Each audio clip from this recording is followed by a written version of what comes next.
Hi, this is the Social Jello with Angelo show. My name's Angelo. I'm a social scientist, surfer, martial artist, and a whole lot of other things. Coming to you live from Kasai City, Japan, the Social Jello with Angelo show.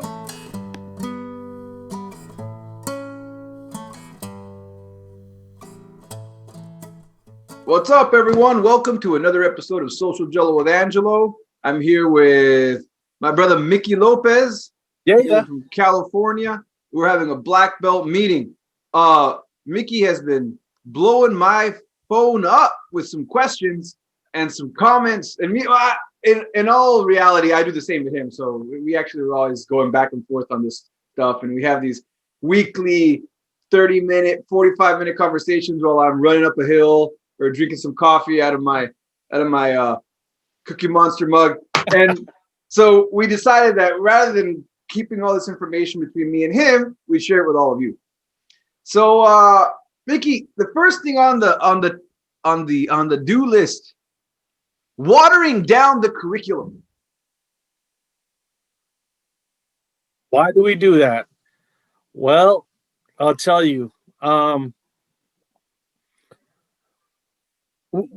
You got to fill up the curriculum so students don't get bored. It's like, but in reality, hopefully, 25 years down the road, you're going to realize that half that stuff won't work. But why did I learn it? It's because it's a part of the curriculum that was passed down from generations to generations. So, I mean, it is what it is. And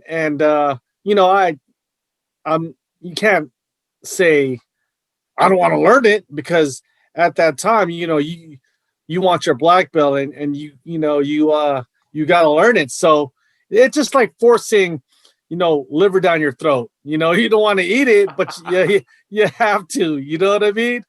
But then you figure out later on that, it's not that bad, but you know what?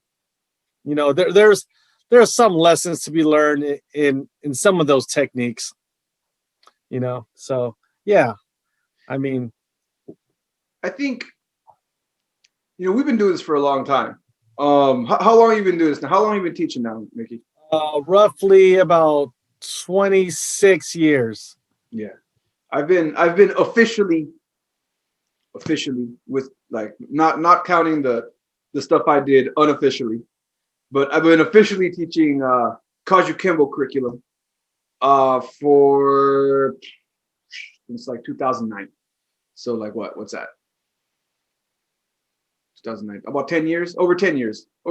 I'll say about 2009. So over 10 years, and that's not including the Kajukenbo curriculum I was teaching when I was a colored belt. You know how we work, like around blue belt, you start doing basics and you start doing the white belt and yellow belt curriculum. And what I can say is, when I first started teaching, when I was first told by my instructor, "Hey, Angelo, boom, go ahead and warm up the class," I was happy that my instructor, before that moment, I was always just hungry for more. Like, like I told you, my background. I was doing it for defense on the street, came from a rough neighborhood. I've mentioned this 1,000 times. I got jumped, and I wanted to be able to defend myself against multiple attackers. That was the main point, and I can care less about belts, gis, or anything else. I started my own fight club out of my friend's yard. I was joking around with John, a league of questionable characters. It was at a friend's house that was his business is to remain unsaid, because I don't want to end up in legal issues. But and so it was a mix of ex-military, people who were. It's legal now in California, so I'll put some gray areas here. You can kind of do some guesses. It's legal now in California, but at the time it wasn't. These people were entrepreneurs; they were ahead of their day. Those people, because they had to secure their investments themselves with their hands or with weapons if necessary. So they were there for that.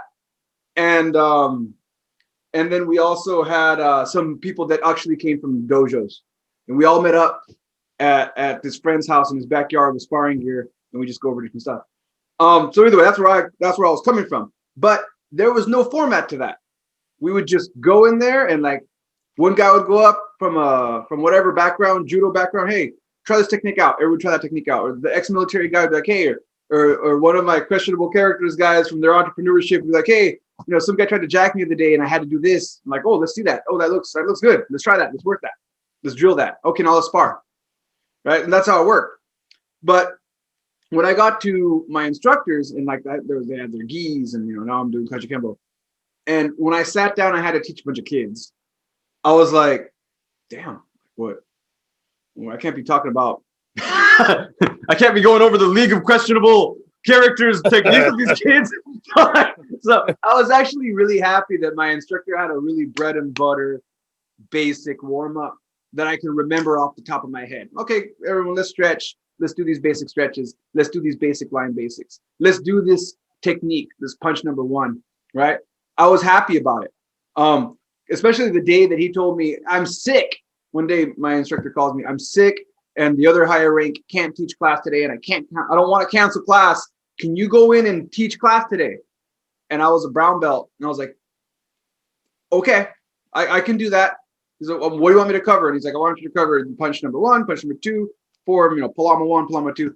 And I was able to do it because of his format. He would deviate from that. But the beginning, the first 30 minutes of class that when I started, I would complain about after the first 2 months. I'm like, we're doing the same stuff. Well, I already know this. I was happy that I could have this curriculum to fall back on for teaching, because it made it easy to just teach. I didn't have to think. I didn't have to be like, oh, what am I going to do today? I was like, okay, I can boom, boom, boom.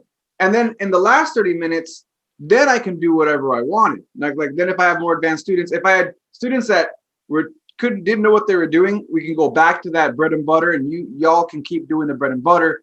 Now me and the higher ranks are going to go over some of the stuff from the League of Questionable Characters. We're going to go over this stuff. So like, that was a nice part. That was the nice part of having a quote unquote watered down curriculum. You know what? I'll tell you, there's value. Let me take that back, guys. And then kind of going back, there is value to that. The what we call watered down is there's some value. I mean, the kids, including myself, I didn't have martial experience. It came from a basketball, athletics. So that was a blueprint or background. But in hindsight, I'm learning about the culture. I'm learning about the history. There's so much more lessons that are in that quote watered down stuff. But honestly, like you, I was there to learn how to defend myself and get in good shape, So, and this was, before the UFC, and I was always actually no, it was around the UFC times, and I was really searching for something that would fit me. So, and that's just a whole nother podcast right there. But you know what? I mean, if I would go back and learn something watered down, I would have to understand how this would work. And I guess, that's where the patience of the martial arts has to come in handy. You got to learn patience. What am I learning this for? And you know what? All of a sudden I'm starting to use oblique kicks. Oh, that's in the UFC now. The front kicks that, we do thousands of front kicks are now working, So, yeah, but I haven't yet to see a peacock. But you know what? Wait. You have, but it's illegal. All those times you've seen someone go, and then they show the replay, and you see the guy, and what he meant to do was check the jab, but he ended up doing one of these instead. Right? And then they're like, whoa, okay. Whoa. The referee, absolutely fine. That works. Hey, I've been seeing this a lot more lately. I wonder if this is the Kaju kick to the groin. I wonder if those guys do that just to buy time. You know what I mean? They're losing on points. All of a sudden they kick him in the groin. They're still hurting. They knock the dude out. I'm like, wait a second. Hey, I don't know. Anyways. Yeah. So yeah, and one more thing I'm going to say about watering down curriculum before I move on. One thing I do like to do though is I like to sneak in because I love spicing stuff up. So I have my basic curriculum, but there was always a place, and this is where my instructor was pretty cool. He was like, "This is punch 1, for example," but he always told us. I remember I turned to my instructor the first time, like, "Oh, how do I do the take?" After a while, I was like, "Which takedown? Like, how do I do this takedown?" He always showed us a basic takedown, like a basic judo takedown. And then, but he never said it was a basic judo takedown. So, and then, you punch, you grab, you punch, kick, grab, takedown. And I'm like, what kind of takedown? He's like, anyone you want. So that's where he kept it open.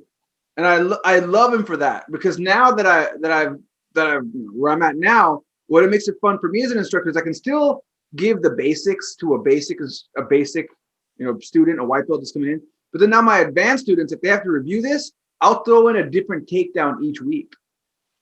So every week they're working something new. Today we were working clinching. We were working grabbing the hand, clinching, getting behind them, and popping the back of the knee to put them down and open them up for a chokehold. And then I'll teach a submission, right? So I can kind of grab the basic and then sneak in something fancy. And of course, the white belts are having a hard time with the clinch. They're having a hard time with the submission part. But they get to kind of work it. And as long as I always tell them, oh, this is kind of difficult, I say, just focus on the first 3 moves and the final parts, just try your best. And now everyone can kind of work the same thing together, but still have fun. So I think that was pretty cool. Like a way of kind of watering down, but still spicing it up, throwing some rum in there.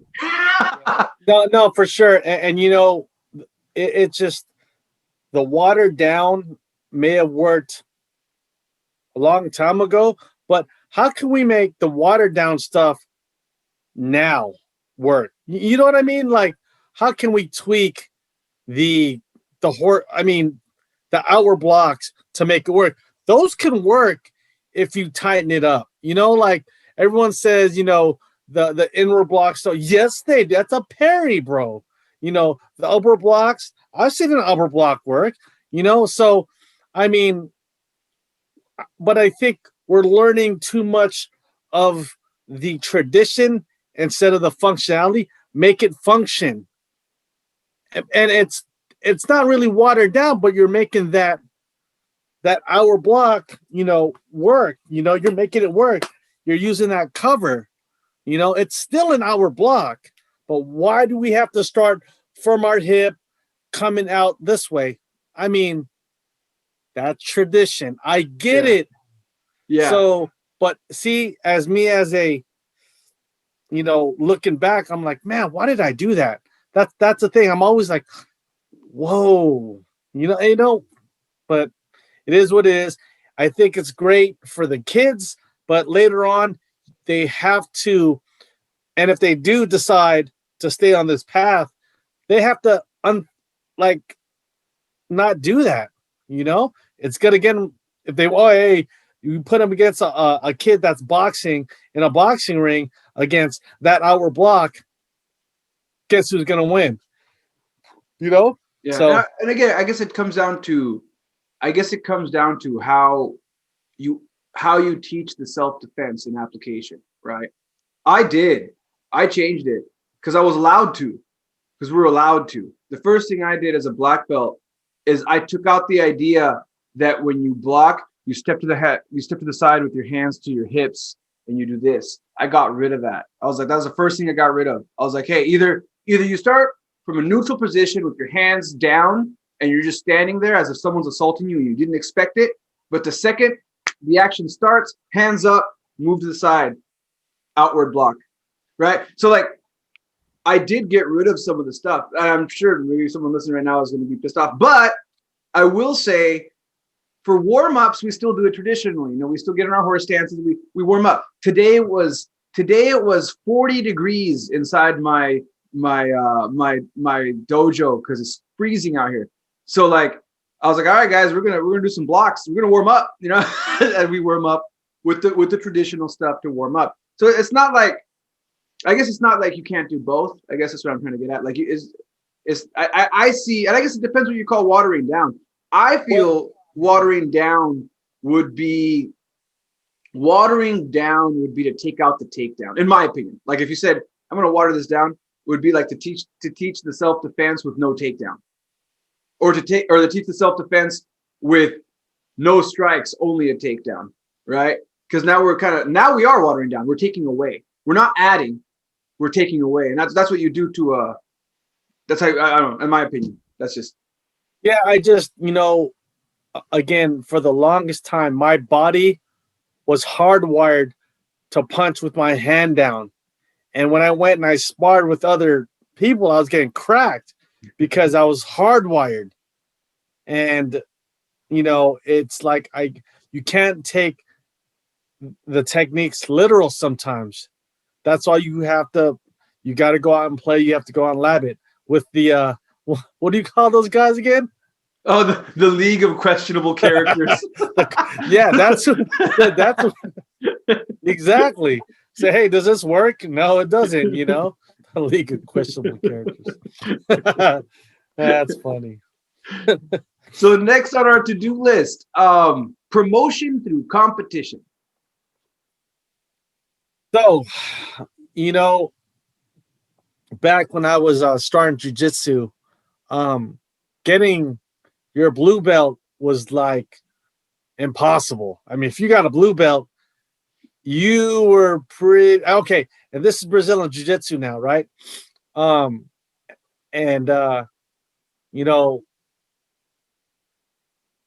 just like when I used to see blue belts in Brazilian Jiu-Jitsu or even purples, I was in awe, bro. Back in the day, back in the 90s, I was in like, whoa. And yeah, you could see when they compete their level. Now it's like everyone's a black belt, dude. Everybody has a black belt. And I go, and I saw them just at purple, then they jumped to black and blah blah blah. And I feel like, damn, I don't think they even competed. I'm so I don't know what the criteria is nowadays. I see a lot of, big name UFC fighters that I've never seen in the Pan Ams. And you know what? I don't know why I even care about this. I'm just like, it's changed now. It's all about, hey, this is my student. He's with me. He's a black belt under me. And they get more students off of it. I don't know. It's marketing. It's marketing. It really is. And all of a sudden, you get they get a rank that they can't fit. You see what I'm saying?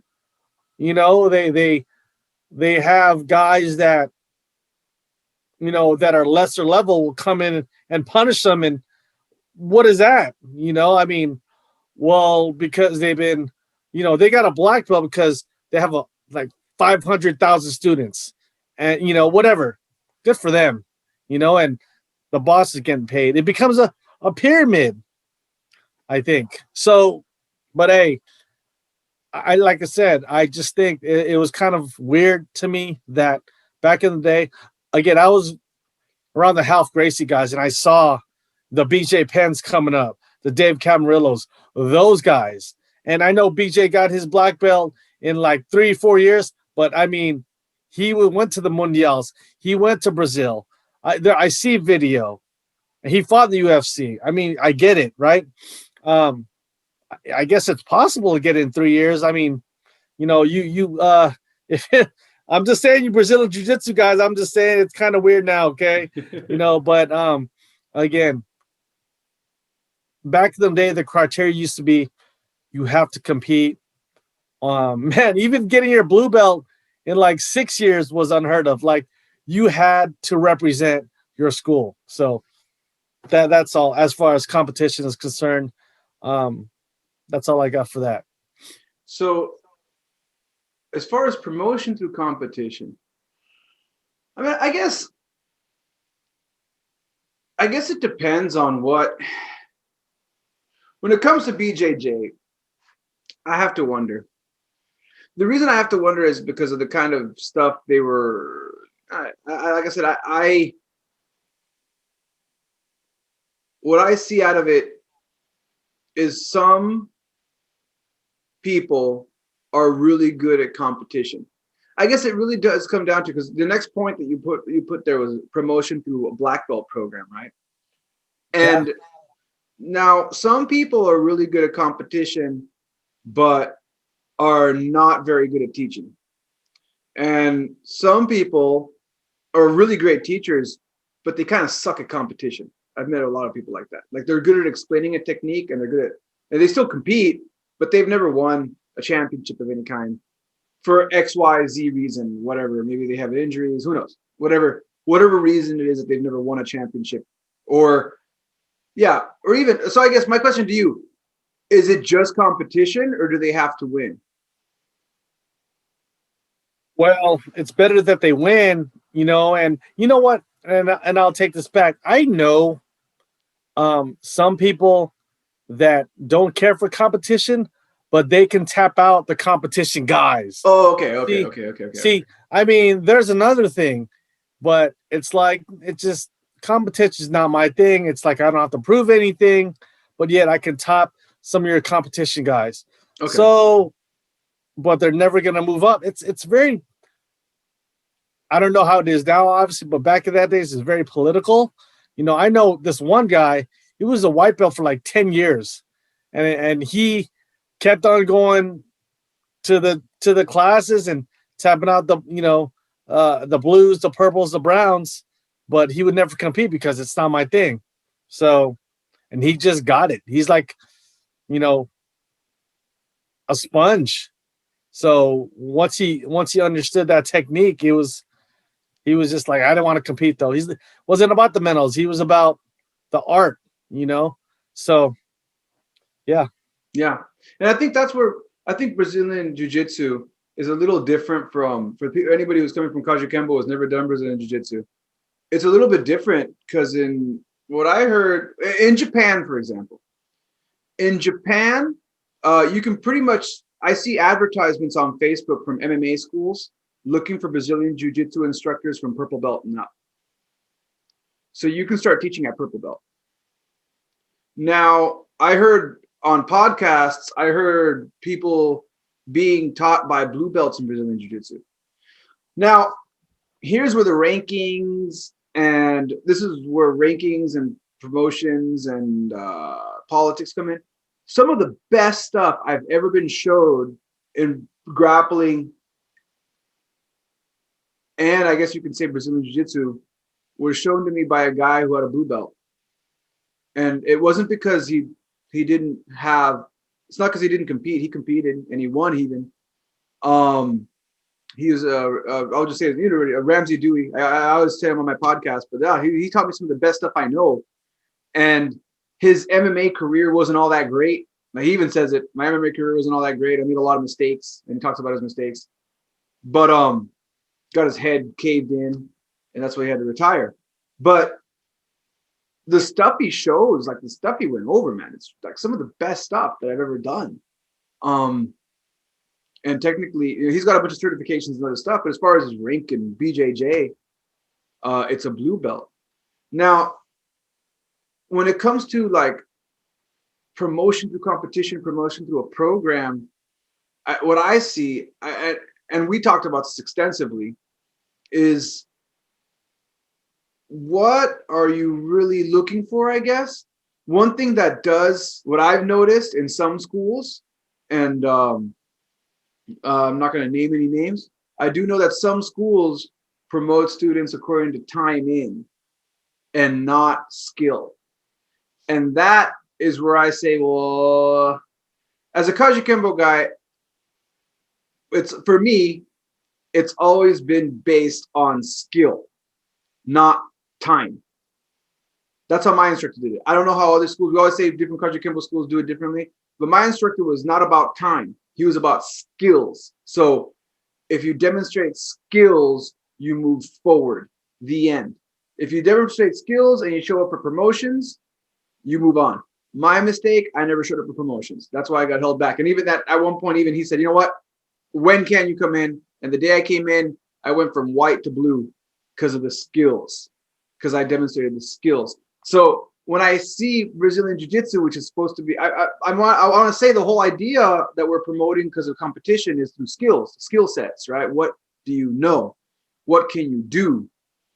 And I think when I see a program that is promoting based on time, you're making the assumption that time equals skill. And for some people it might, and for some people it won't.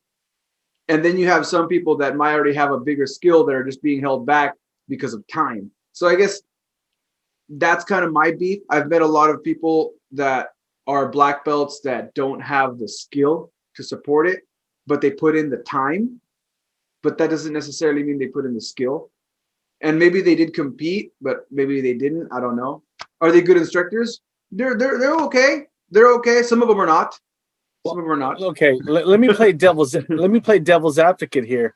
If I was a school owner and my whole source of income was a competition team, I wouldn't make it. So, I mean, if my students don't want to compete, I may lose them.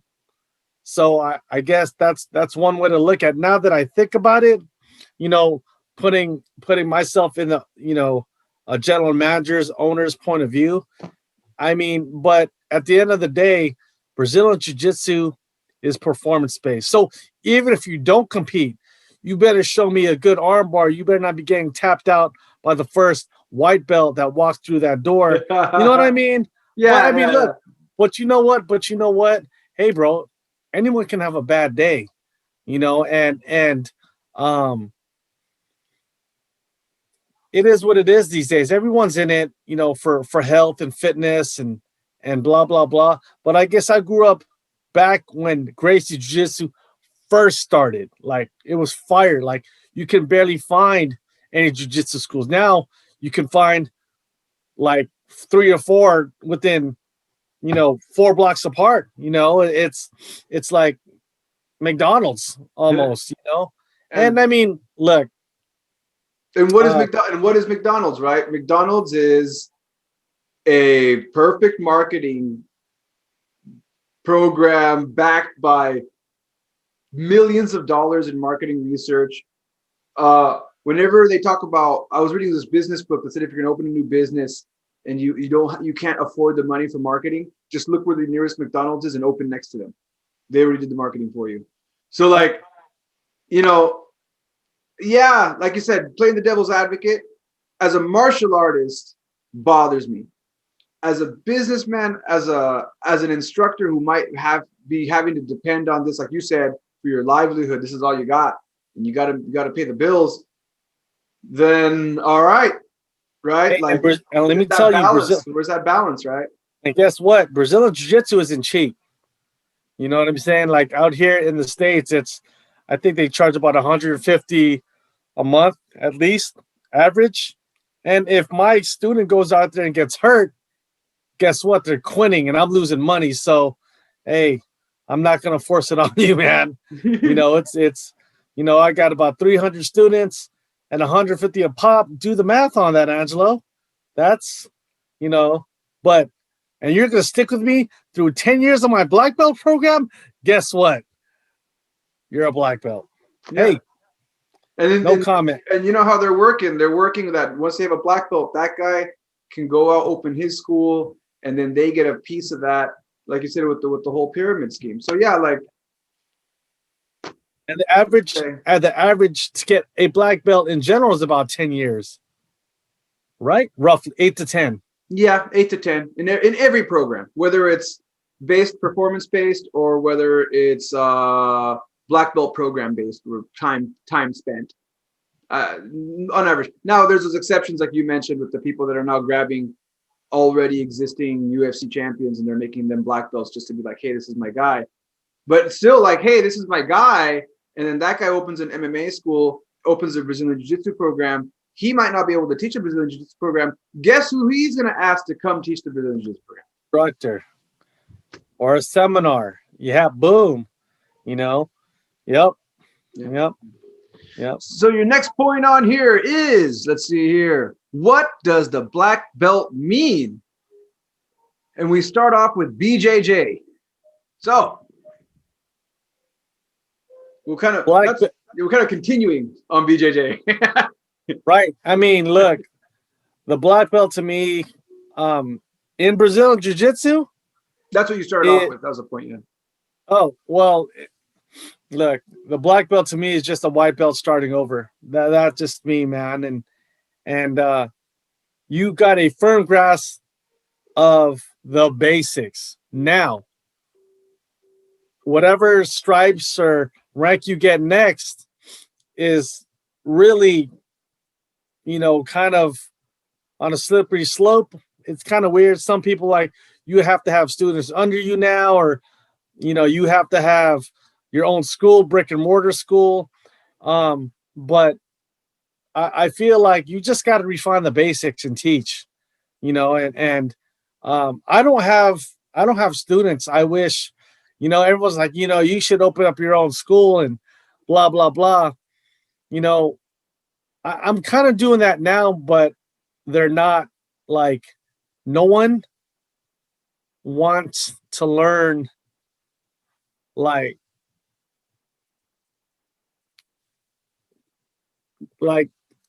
basic stuff. They want, it's like now they want everything fast, they want everything now.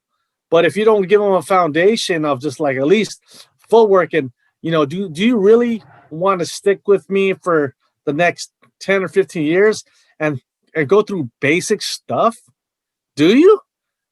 I don't know. Do you have the patience for that? I don't know. It really, there's those 0.5% of people that really want to learn the art. So that, and I guess that's why after I was running my own gym, I just couldn't do it because I feel like I'd be selling myself out. Like, if I don't promote you, it's because, I'm putting my stamp on you too. So if I give you a belt of any kind and they say, oh, who's your instructor? Oh, Mickey Lopez, your instructor. And you don't know this, or you're sparring like that. Nah, I can't do it, bro. I don't know. It's like, I'd rather have quality than a quantity. You know what I mean? So as far as black belt is concerned, man, I'm a beginner all over again, bro. Because there's so much to learn out there. It's, I just have a white belt on forever. I don't, my black belt's over there, and I feel good to have it. It was like 8 years off and on, and I'm glad I can represent, Grandmaster Ron, and again, he's very open, just like your instructor is open. But we're different in a lot of ways. He's different. We're just different. Yeah. So going off the points, answering your points, I guess I'll try to do a quick fire. A black belt in Brazilian Jiu-Jitsu to me means someone who should be able to teach the basics of Brazilian Jiu-Jitsu. They should be able to tell me what to do in a competitive setting and coach me. Like a black belt in Brazilian Jiu-Jitsu should be able to coach a student in competition.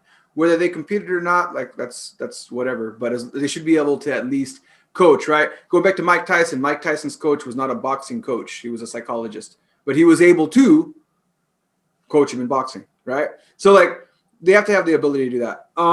That means that they might not have fancy guards, by the way. We already know that Brazilian Jiu-Jitsu has styles. If you don't know, if you've never done Brazilian Jiu-Jitsu, then it's really hard to explain this to you.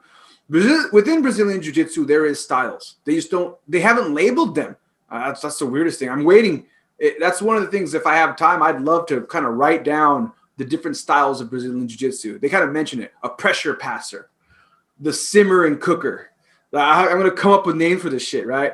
But I do have, but we like in the stand-up arts, we have names for this. Like we have our Muay Thai guys, we have our strikers that that have a boxing lead. We have our southpaws, we have our regulars, we have our kung fu guys. We have these, but in BJJ, the same thing has happened because there's only so many different things you can do on the ground. But there's styles within that. There's guys that like to play bottom game more. There's guys that like to play the new double X guard, the new rubber guard, the open guard. They're the ones that like. These are the 10th planet guys that like to do that fancy X guard shit. You know, they're like all rubber guard and doing yoga and, you know, turning into rubber bands and stuff, right? Like Fantastic Four Relaxo guy, you know, just fucking wrapping around. So you got, and that's a style, right? But I think an instructor doesn't need to maybe per se, he won't be able to do all those things, but he should be able to grab someone and get them through it. Good close guard, the basics of what jiu-jitsu was when it started. Good close guard, good passing, side position, mount. I'll throw half guard in. Some of the traditionalists will say half guard is not part of the original parts of Brazilian Jiu-Jitsu. That's something that came up a little later. But I'll throw half guard in there. They should at least be able to teach the basics of half guard, the basic positions. They should be able to do that from top and bottom. North-south should be in there too. And to me, someone who can teach that and make someone proficient in it, help someone win in competition in it in all levels, white, blue, and purple, and then later even brown, then they deserve their black belt. Like let me ask you this, Angelo, being a Brazilian Jiu-Jitsu practitioner, and this is Rickson Gracie's biggest thing is a lot of Brazilian Jiu-Jitsu guys are winning by pins. Now, Brazilian Jiu-Jitsu was based off submissions. Is that right? That's like, you got to go for submissions, bro. So, I mean, I guess it's, you know, if I'm holding you down and I win the worlds and I get a gold through pins, I guess that's okay. That might that might be coming from the other point you said about what's a black belt in judo, right? A lot of judo guys have gone into BJJ and looked at the rules. And if you look at judo, it's all about the takedown on a pin. Now, you know, so yeah, basically you need an instructor to teach the essence of the art. Just, you know, from from everything, you know. Yeah. I mean, that's definitely, you know, a black belt right there. Yeah. But he understands the basics, and he too is still learning. So But yeah. So again, he obviously is still learning because he's only, like I just mentioned, he's got close guard, right? Got close guard, side position, just the basic positions. He's good in all these positions. But now we're not including an extensive knowledge of X guard, open guard, De La Riva, all the new stuff that keeps evolving. We're not including that 50-50 guard. We're not including that because, like you said, then now as a black belt in Brazilian Jiu-Jitsu, you still have to work all this other stuff because the sport's always evolving. To answer, because you answered your question real quick. You answered all 3 points. You already answered what a Kajukenbo black belt should be too. And my answer to a Kajukenbo black belt is the same one. I've said this in other podcasts. You should have the basics in the acronym. Basics of karate, basics of judo and jujitsu. You should have the basics of kempo and kung fu. You should have the basics of boxing and kickboxing. You should be able to go into any parts of that acronym and not look like a beginner when you walk into class. Even if you tried to lie about it and say you were a beginner, someone will approach you and tell you, hey, what do you know? What have you studied? They should be able to see that in you. I mean, yeah, there's a certain, you can tell if someone walks into your gym and has trained before, you know, and sometimes what I like to do is, all right, guys, shadow box. And I'll look around and I'll see structure. And if they tell me they've never boxed before, you can tell, you know, all right, guys, let's go round kick. You know, I'm like, okay, they straight lied to me. They know what they're doing, dude. Yeah. You know, so they're all, when do we spar? We're not sparring, bro. You know, look at you. This is the beginner's class. You're out here. You know, it reminds me of that guy. You know, that guy that goes around challenging people at 24-hour fitness. You know what I'm talking about? That one guy. He'll like barely put his gloves on. I'll sucker punch him, man. Yeah, but no, yeah. See, black belt in Kaju or anything, you just gotta you have to be comfortable. I'm not saying you have to master it, but if I take you down, you better know how to get back up. You better know some basic boxing, some basic osotogari, some low lines. You better know some basic grab arts, stuff like that. So yeah, I mean, put them in any situation and they can escape. That's a black belt right there. And I think you made a really good point right now that they're not a master in anything. I think some people do confuse getting a black belt with being a master in something. Because I've been to MMA gyms where when I went in, they found out like I went to visit and like, hey, I've had some past martial arts experience. I don't talk about my rank. I say I've been doing this for this long. I'm coming in, and then later it comes up. They're like, okay, so what's your rank and what you do? I'm like, I got a black belt in it. And they're like, okay. And then later, like they expect me because I'm this black belt, I'm supposed to suddenly beat one of their 22-year-old guy that's a champion in whatever he does, right? So like, I think there's a difference between saying that mastery and being a black belt. Again, like some people expect a black belt to be undefeated, and there are those guys. There are those, what was it, Marcelo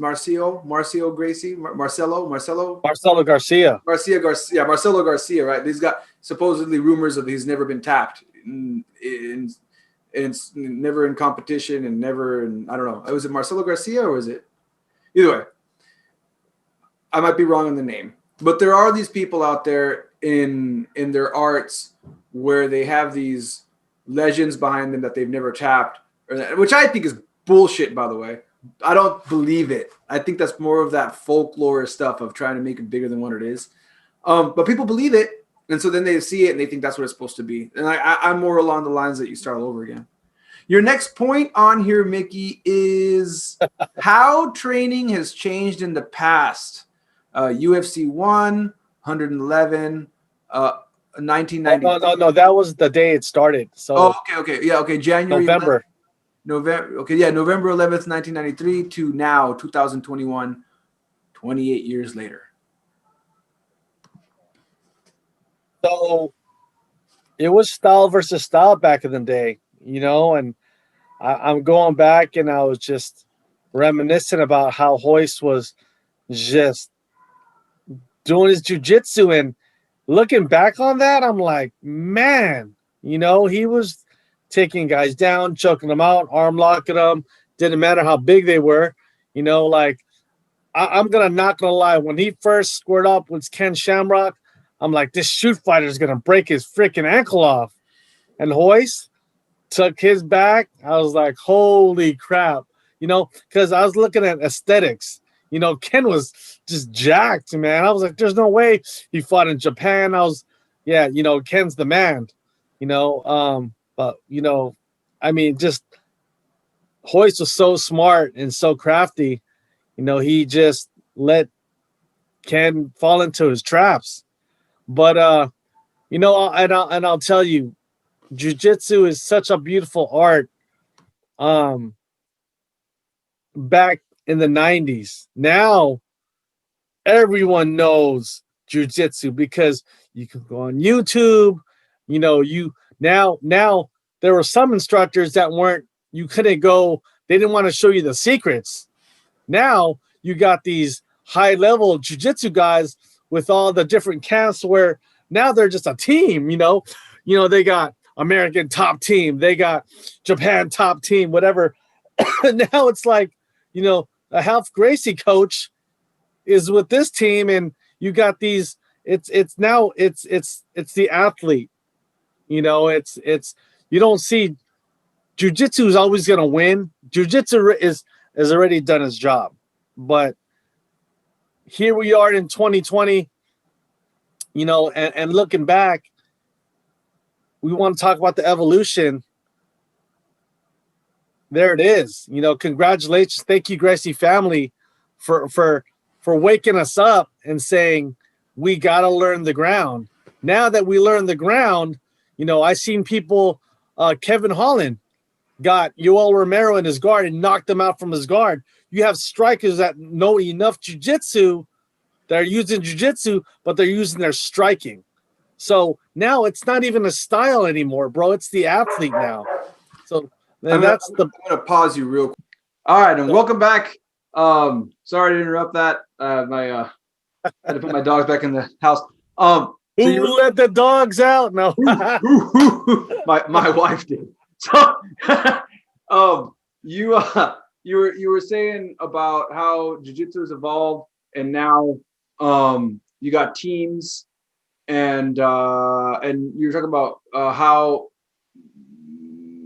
Yolo Romero got knocked out. Yeah. So Yolo Romero got knocked out by this God, I just said his name and I totally blanked out. Oh, it's okay. They heard it earlier because you said it, and I have it on recording. Oh, okay. So basically, he had him in the guard and he knocked him out from the guard. And you know what?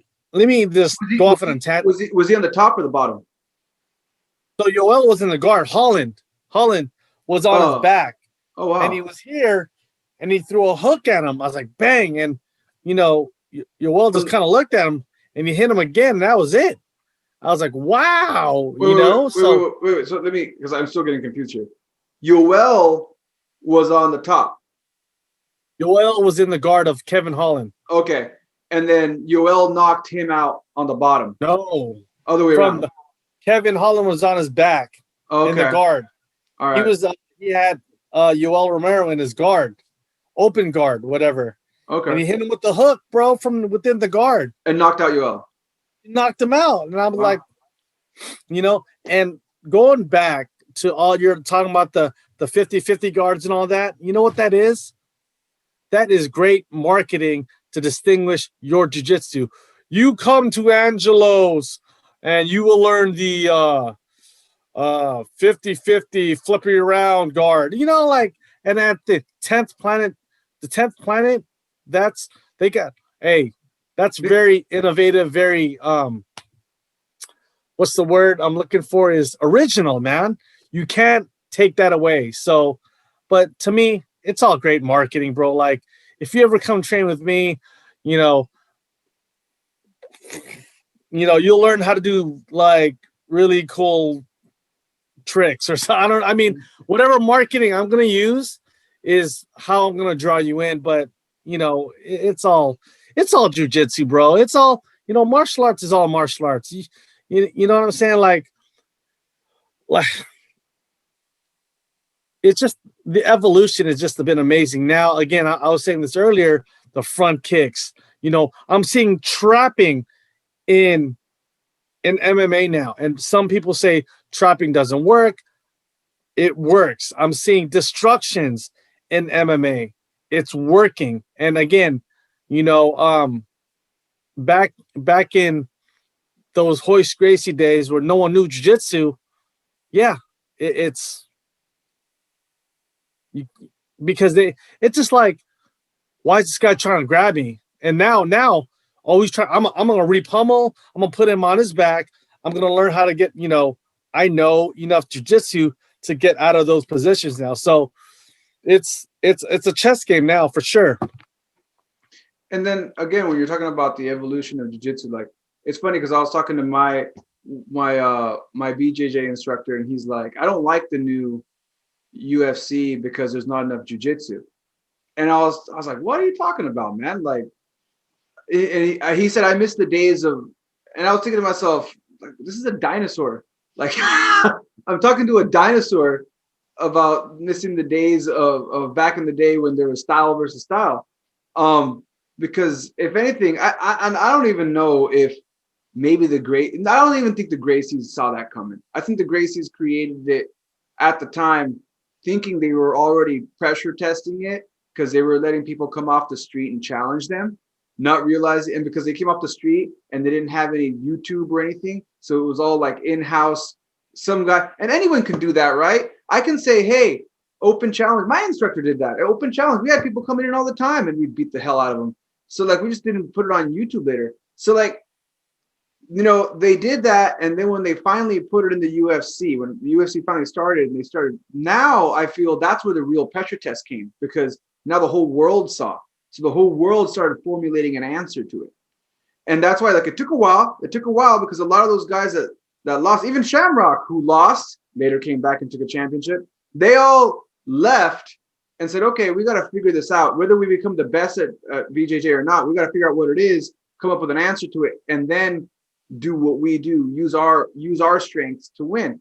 And so, yeah, it's not surprising to me that now that everybody has an answer to the ground, now you have these fights. And he was like, it's all kickboxing now. I'm like, it's not even all kickboxing. Then I realized, like, well, my BJJ instructor really doesn't have a good understanding of mixed martial arts. He only understands BJJ.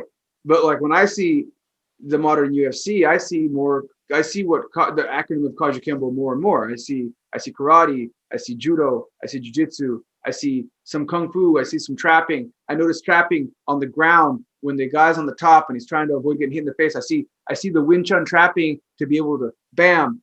So like I see this because I've been exposed to these arts. And yeah, there's also the kickboxing and the boxing.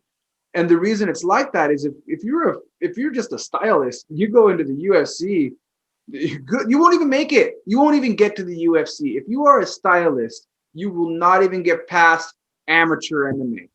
You're just gonna get creamed in the amateur division. Everyone's just gonna knock you out. Well, you know what? Back in those days, I don't think they had like a farm system, man. Now they have all these shows, and then that's how you get noticed. Now you have agents. I think all you had to do back in the day was sign up. Says, hey, I'm a kung fu fighter, and I'm from here. Sign me up, and they put you in there. Go ask Frank Edishtat. Remember that guy? Look him up. Oh my God. It's look, anyone that steps into a ring, a cage, and can actually put yourself out there and fight, you know what?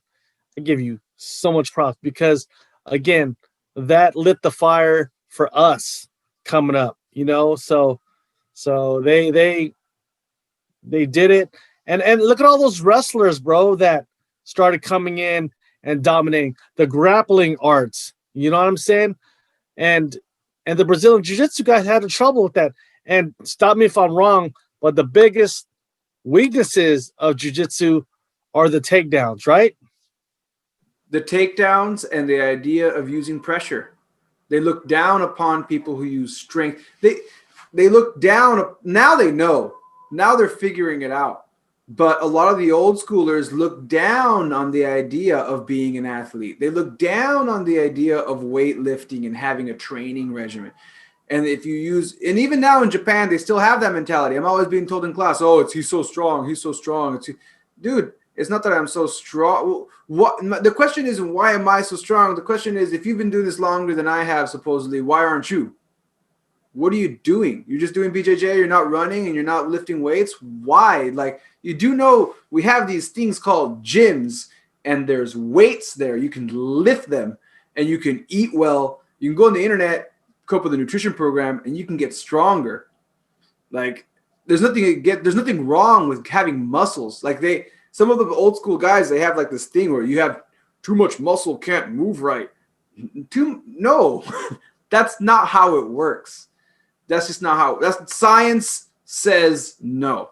But here, next point. You have another. We have a few more, many more points. Hey, baby, I'm talking to Mickey. Are you okay?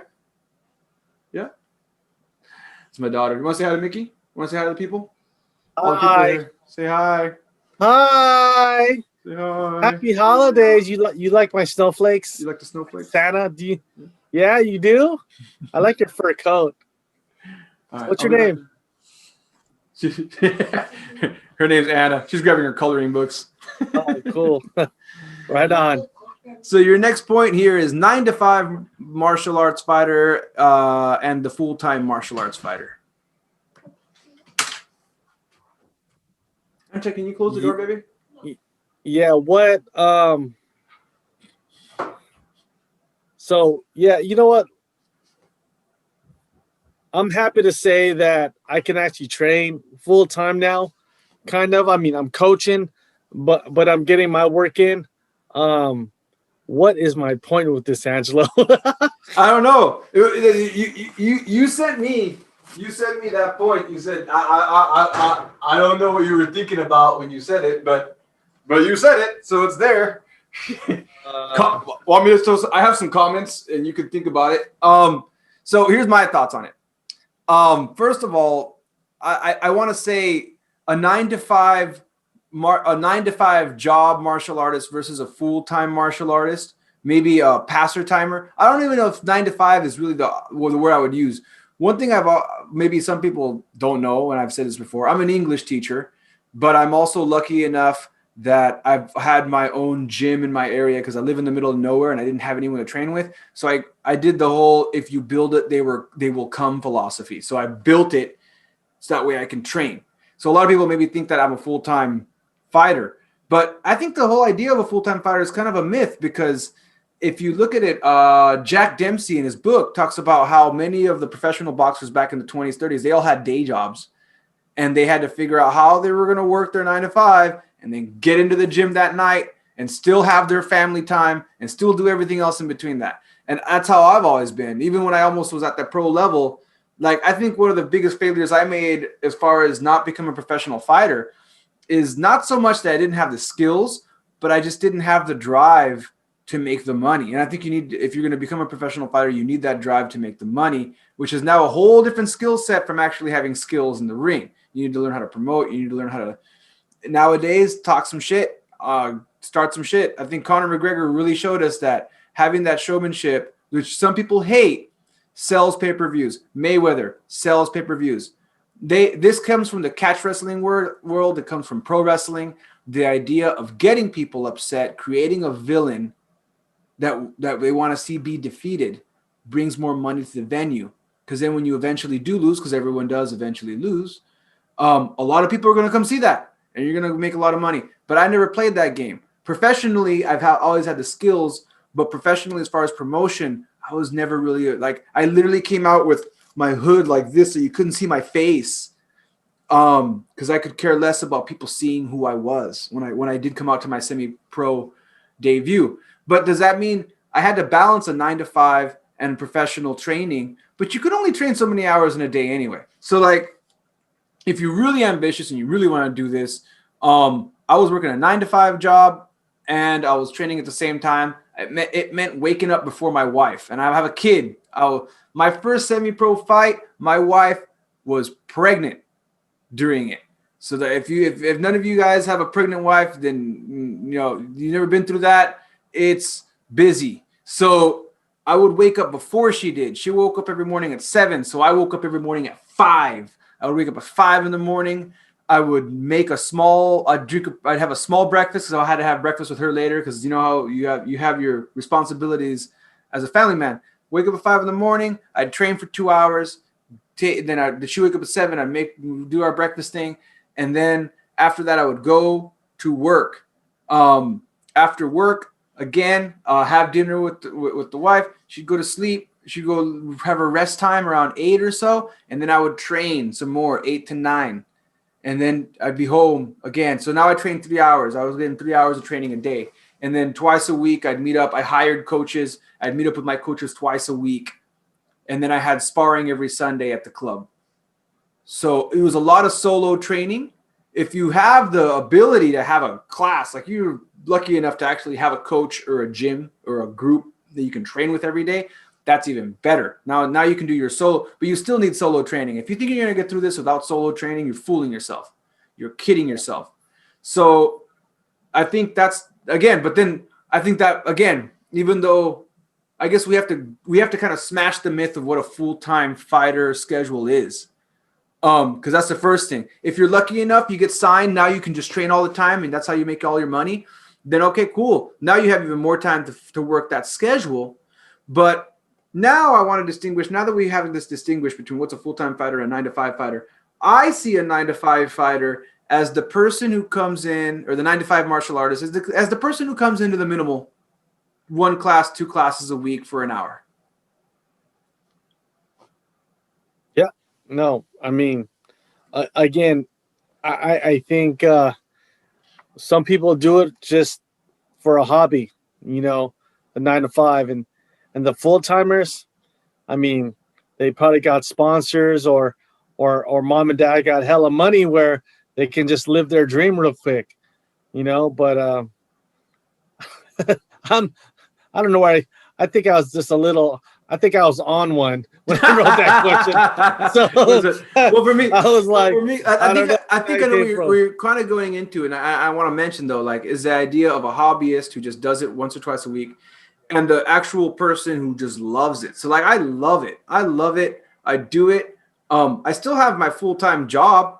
I mean, I still have my full-time job. I'm lucky enough that I've worked my job to still fit my schedule, where I work evenings.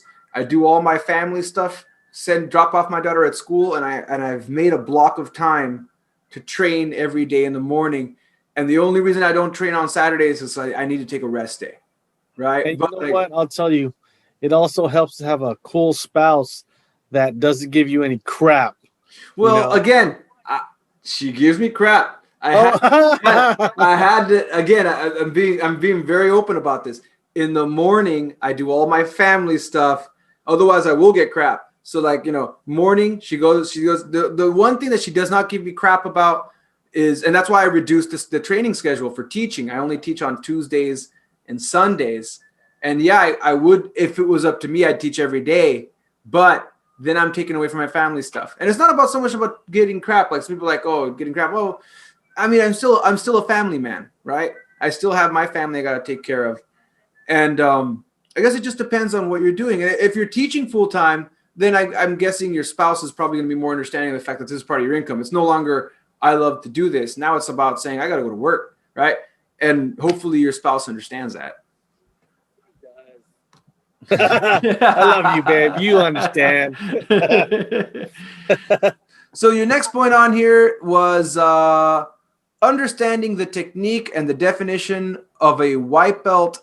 You put definition of a black belt, but we covered that already. So I'm going to say understanding the technique and definition of a white belt.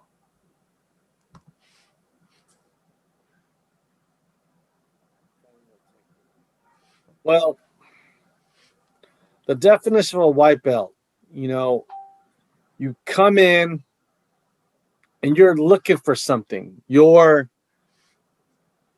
Sometimes you're like, you know, everyone's like, I want to learn how to defend myself. You know, that's usually why a lot of people want to train martial arts. Or lately, especially now, when New Year's coming up, I want to lose weight. Right. I'm getting emails right now. I want to lose weight. Well, you know what's funny is that's another podcast. Is the excuses that comes with it, but you know, they're searching for something. They're like coming in. They're searching for that sense of belonging, community, a group where they're all like-minded people. You know, but you know when they're ready to start that journey.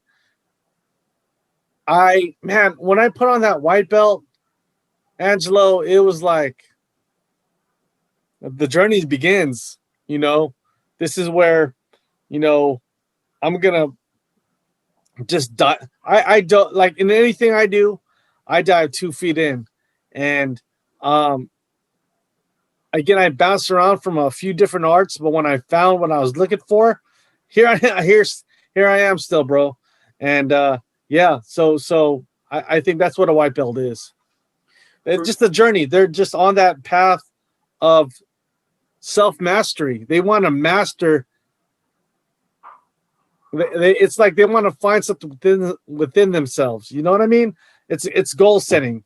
You know, now I know some gyms don't have belts or whatever, but you know, honestly, if you want some kind of goal, you got to go to a traditional martial arts school, and they have to have a belt system, because again, that's how they keep people, you know.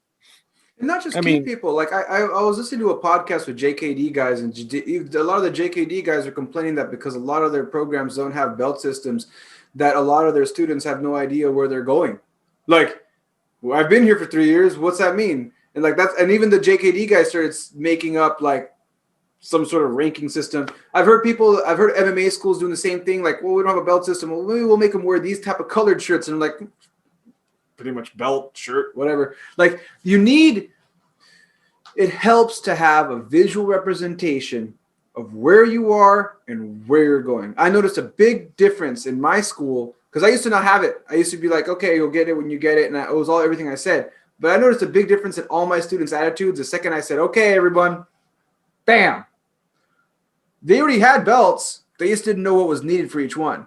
And as soon as I said, bam, here's the ranks, here's what you need to know step by step, I suddenly had students during open mat going and looking at it and being like, all right, hey, Angelo Sensei, can you show me punch number 2 and 3 real quick? Like, yeah, sure. They're like, oh, hey, can you show me some more? And they're looking because on there it says like understanding of grappling. Hey, can you show me maybe a new takedown? So like now they have like a really focused direction on where they want to go and how they're going to get there. Your definition of a white belt for me, I got so sick of people coming and just testing out and for a month and then I give them a white belt and then they don't come back and that costs me $10 and they came in for 4 lessons and I don't charge that much and like most of the money they paid. I got sick of it. So for me, a definition in my school, a definition of a white belt is someone who wants to actually do this. You actually want to do this. You want to show up and you want to do it and you understand what it is because I have a lot of people who come in all the time. They don't get what it is. And if you don't get what it is, then why even bother? Like you said, if the white belt is where the journey begins, why am I even going to get you started on a journey that you're not going to complete? So like, or not even complete. I understand a lot of people won't complete it, but why even get you started on a journey that you're not even going to take the first step?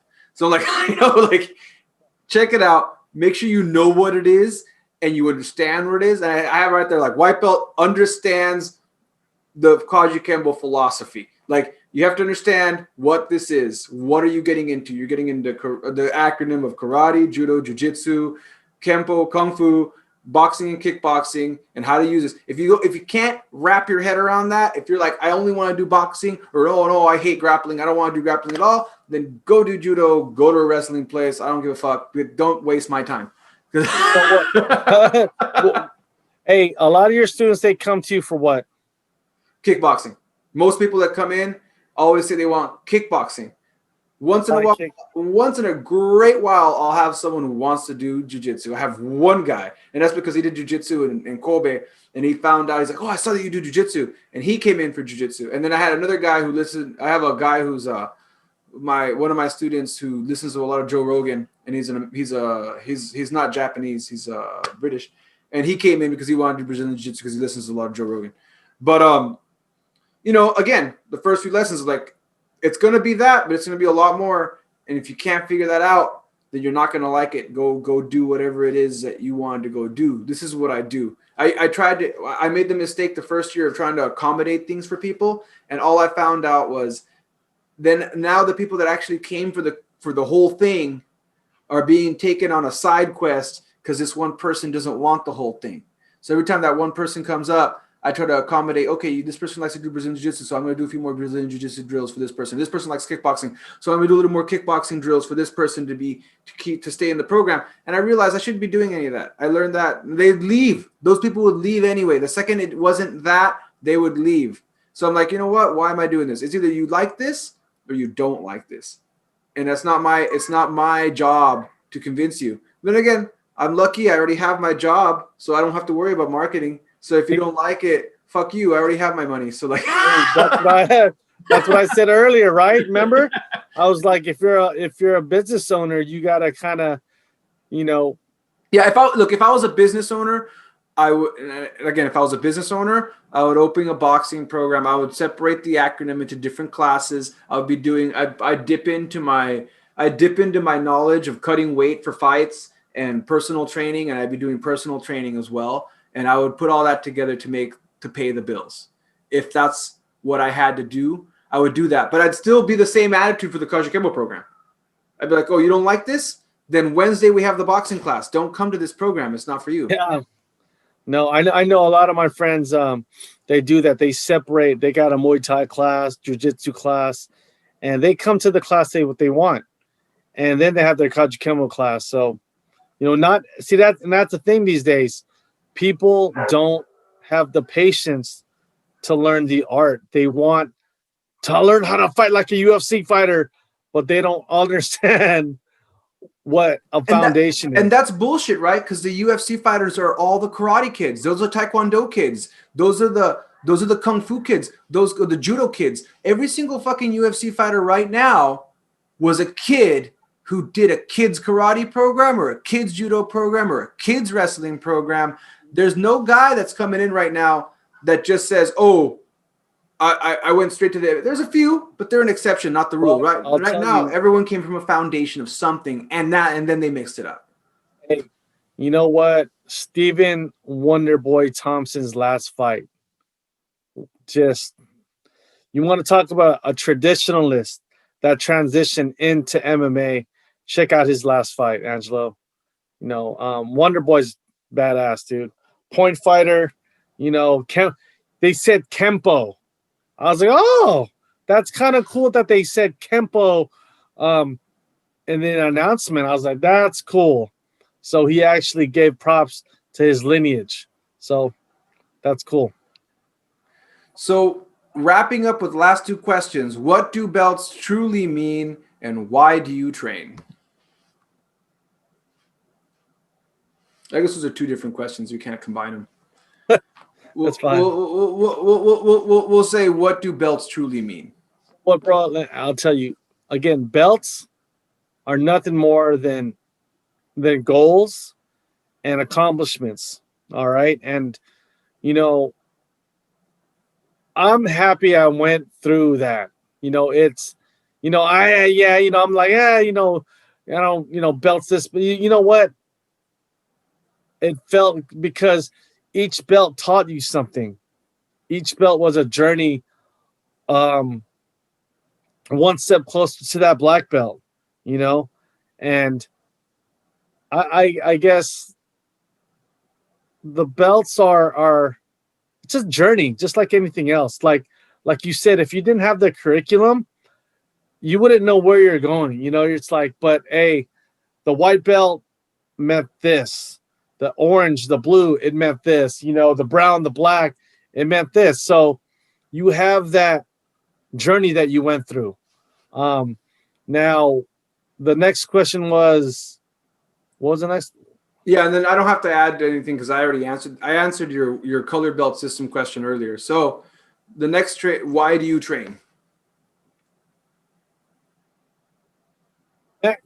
I train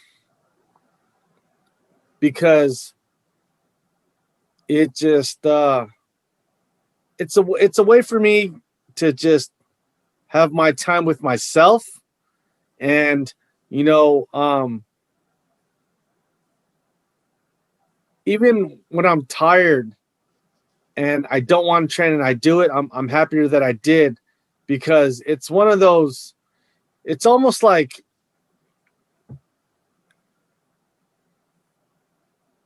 I have to let something out. Like it's not stress. It's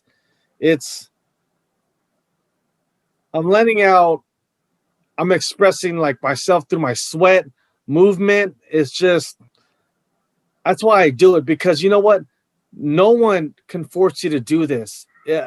Martial arts is very individual, and the coach isn't around. Angelo isn't around all the time, and guess what? It's really up to you. I mean, I can fake it and be like, yeah, and say I'm a martial arts guy and not do anything. But no, dude, I gotta put myself out there, live. I gotta practice what I preach, and I'm holding myself accountable. And I enjoy it, bro. It's just therapeutic for me, I guess. For me, that question always changes. Why do I train? I've trained for many reasons in my time. I've trained to fight in the ring. I've trained because I wanted to defend myself from thugs. And then when I came to Japan, my work schedule changed, and suddenly I had free time in the morning, and I realized something. One of the things I did at first was, after all my work was done and I had all this free time because I don't have any friends out here, and the first thing I started doing was just drinking. Like, all right, I guess I have nothing to do. I'm just going to drink. And I'm sitting there drinking by myself. And that got old real quick. And I was like, yeah, I was still doing my training. I would still train my original because I was busy with work. So I always set aside my 2 days a week and the once a week at the MMA gym. But no, before the MMA gym, I was still training my twice a week. Like twice a week I'd train. But when I first got out to Japan, I was in this slump where I was unemployed, trying to get a job, and I was getting my master's. No, this is before I was getting my master's. So there was no master's program at that point. Yeah, there was just nothing. I was unemployed, waiting to get a job, sending applications, and I had some money that I set aside for 3 months of unenjoyment. So like I had some money saved up because I knew this was going to happen. And I was just kind of like working part-time at a manufacturing plant just to kill time, not because I needed the money, but because I figured, hey, I can't just be sitting around here all day doing nothing. So I started working for my father-in-law at the manufacturing plant. They're like, hey, you'd have some engineering background. We'll have you cut these, whatever. So I was doing that shit. But it was only part-time. So I get off of work around 12 or 1. I'm like, well, what the fuck do I do now? I guess I'm just going to drink. I'm going to drink. So I started drinking. And then my wife would get off of work, and I'm like, just sloshed, fucking hammered. And like, but I was like, you're hammered again. But she was cool. She's like, oh, you're hammered again. Yeah, I'm pretty relaxed. All right, cool. But after a while, that got old. Like, that lasted maybe a week or two. And I'm like, what the fuck am I doing? Like, I got to do something. Even though I'm already doing, like, I was already training twice a week. Like, I went to the gym twice a week, but it was getting expensive. I'm like, you know what? I think I'm going to put together a training program that I can do something every day, Monday through Friday when my wife's working, so I don't sit there and just get hammered. This can't be good for me. So like, that's how I ended up originally getting into my training every day, David Goggins shit that you said. I do. That's how it Goggins, fool. That's how it started. You're the Japanese Goggins out there. I can't do this. And like, so I started training. Okay, I'm just going to do some running. And I started some running. And then, okay. And then each time I started adding a little more. I'm going to do my forms. And I'm going to do my basics. I'm going to, even though I don't have a Kajukenbo class, I'm going to run this as if there was one. And I would just sit there by myself like a crazy person, calling out names, calling out the moves and everything in front of a mirror in one of the empty warehouses. My father was like, I told my father saw me doing this by myself. He must have thought I was insane. I was sitting outside next to a pond, next to a rice field, doing my block, saying inside block, outside block. Okay, everybody pull up. Like, because I was like, because I have no class, if I don't keep doing this, I'm going to lose a skill set. So I'm sitting there talking to myself. And my father-in-law tells my wife, he's out there like, he's out there like, are you hammering Angelo, son? Is he drinking again? He's sober. He's sober. He's trying to do better for himself. So like, he goes, go ahead. So he finally says, well, he can do that. I have an empty warehouse. Like, I think he was embarrassed, like, behind my son-in-law. So I think he wanted to hide me. So he told me I can do that inside one of his empty warehouses that's kind of far away from the company and everything. So then that's what I started doing is I'd do my jog, I'd run, and there was that's funny. My first gym, as a joke, I put it on Facebook, Angelo's Rice Field Warehouse Gym. And the reason it was because it was a storage facility for rice, and he'd keep all his extra engineering parts in a tractor. And there was like a little parking spot, and he said, hey, you can train in this little spot here. It's like the area of a parking spot. I'm like, all right, cool. It's concrete. Like, I'm used to concrete. And I started doing my line basics. I put a little mirror, and as time went by, I put weights, and it turned into that giant gym I have now. But it was just that space. And eventually the tractor got moved out. He's like, hey, you want some more space? I could put the tractor in another warehouse. Sure. And then I started training by myself. And people started asking, you're that guy who's always running around with a backpack. What do you have in the backpack? And I'm like, water? Why do you wear the backpack? I'm like, well, like sometimes I'll run like 6 or 12 miles, and about, around the 6 mile marker, I need some water. They're like, oh, okay. So like people started asking, what's he doing in there? Like, we hear him talking to someone. We hear Us and Haas and whatever.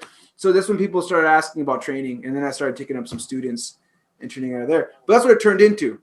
Why did I train? It's changed over time. And for me, at the point I'm at now, I train because what else am I going to do? So like I guess I could do other stuff, I guess, but for me, I really enjoy it. I enjoy the way my body feels. I enjoy the way I feel. And again, that time with myself to really evaluate where I am and what I'm going to do next. Because like you said, once you're a black belt, you start all over again. So like now I know all these techniques. So now I review what I have, and then like, well, where am I going to go next for myself? And like this last week, I was working on a combination that was frustrating me. It was a jab, straight, knee. No, that wasn't the one that frustrated me. The frustrating one was the jab, straight, rear low kick, front low kick, straight. For the life of me, I was having a hard time with that combination. So I was like hammering it away. Where do you come up with your combos? Is that something you make up on your own, or do you get that from somewhere? Mortal Kombat? I'm just kidding. I was gonna say I don't remember that one. No, actually, yeah, I come up with them. I chain link my combos. So I have the basic I have all the basic combinations that I teach my students. These are the basics of kickboxing: jab, straight, low kick, right? Or the jab, straight, high kick, or jab, straight, knee, right? You have your basic combinations, and then I'll be like, well, if you have a jab, straight, knee, and then I have this combination over here, which is the low kick, jab, straight. What if I combine these two combinations? What's that going to look like? And I have a notebook where I start chain linking combos. So I have my basic combinations I have for my students, and then I have the complicated combinations that I have for myself, just to fuck with myself. Like, okay, how would this work? What would this look like? And then after I've nailed it on the bag, okay, let's see it in sparring. I'm going to try it in sparring now. And that's why I train. Angelo, son, are you drunk again? Are you hammered? I wish I was there for that one, but oh man, I can see your father. Hey, what's your wife's name? Gowdy. I'm sorry. Gowdy. Gowdy. Yeah, Gowdy. Is there something wrong with him? Do I need to know about? Yeah, exactly. Oh man. Oh man. Yeah. You know what? Going back. Yeah, I mean, training is something that, there's, and I've questioned it sometimes. There's times where I'm like, what am I doing this for, man? You know what? And that living this lifestyle of just expression and movement all the time, it's not for everybody. You're always constantly researching. At least I know I am. I'm all like today. I was training with this other, Filipino guy, and I'm like, he makes me. He there's like I train with a lot of different people, but he really breaks down the learning. It's really cool, and I know what he's trying to say, but he breaks it down, and I rethink about the things I do. So that's why meeting different people, and that's why I train, bro. Right now, it's funny how I'm just meeting all these different people, and I listen to a guy online, and when I'm unmotivated, I'll pick up a guy on YouTube, and I'll play him on the loudspeaker. I'll send you what I did, but bro, you know what? His combinations are nice, and I was picking it up. So that's something else. I just went off tangent, but that's completely connected to why you train, right? This is what motivates you. And like I said, it's not for everyone. I was trying to have a motivational speech with one of my students the other day of like trying to get him to get his fire, because like he had some fire when he started, and now his fire is dwindling. And I realized I'm like, I can't. And I told him like, I can't make you do this, right? He burned out. Like he's unmotivated. I guess burned out's the word. He's not. For me, burnout is when you do it too much and you're tired. Overtraining. Yeah, that's not burned out. He's unmotivated. So I'm trying to figure out like where is this coming from? And there's probably something happening in the background that I don't know. But like, yeah, again, like I can't do that. I noticed that I can't do that for that has to come from within. But either way, we've hit every single point that you sent over. We will do this again. Before we're gonna do the wrap up right now. So the music is playing. Well, not us. Like the music is playing for anyone watching this, but for me and Mickey, we're pretending there's music playing. And what I want to say before we wrap up, hit subscribe on the YouTube video. That'll help me out a lot. Again, TuneIn Radio, iTunes. If you want to do that route, you can just Google Social Jello with Angelo. I don't know where you're hearing this from. It's like on, I don't know, it's 20 different radio stations, but I don't know who listens to it. But if you do, I ask that you go to YouTube and just hit subscribe. If you want to train with Mickey, where can they hit you up? Right now, since with the pandemic, I'm actually doing Zoom private. So if you guys are interested, hit me up. If you guys got a heavy bag, cool. If you don't worry about it. But M Lopez at acdsal.org. That's my email. Or you can follow me at DSAL Boxing Academy on Instagram and on Facebook. Hold on. Let me type it in right here, guys. Let me see you guys see it. DSAL Boxing Academy. Actually, here, let me see. Oh, yeah. There you go. Oh, okay, there's a chat. Okay, on the chat, it's got it right here. Okay, cool. I can click on it. Okay, DSAL Boxing. DSAL Boxing Academy. DSAL Boxing Academy. Okay, so here I'm going to share screen. When I share the screen, though, it's not going to share this one, is it? No, it's not. All right, so we're going to go here. We're on a journey, ladies and gentlemen. Here we go. There it is. DSAL Boxing Academy. Ooh, is that in Hayward, California? Is that right? You know it. Okay, there we go. DSAL Boxing Academy. This is what it looks like right here. There's their Facebook page. As you can see, you can Google DSAL Boxing Academy for you podcast listeners, so you can check it out and you can. Hey, that's a sample of my private training right there. You see that, Angelo? Oh, I see it right there. Oh, look, he's got videos on Facebook too, so you can check it out. Yeah. And he's doing Zoom lessons, so please check it out. If you're sitting at home in quarantine wondering what can I do, I'm sick of drinking every day and my father-in-law is looking at me funny. Yay, now you know. Now you know. Classic.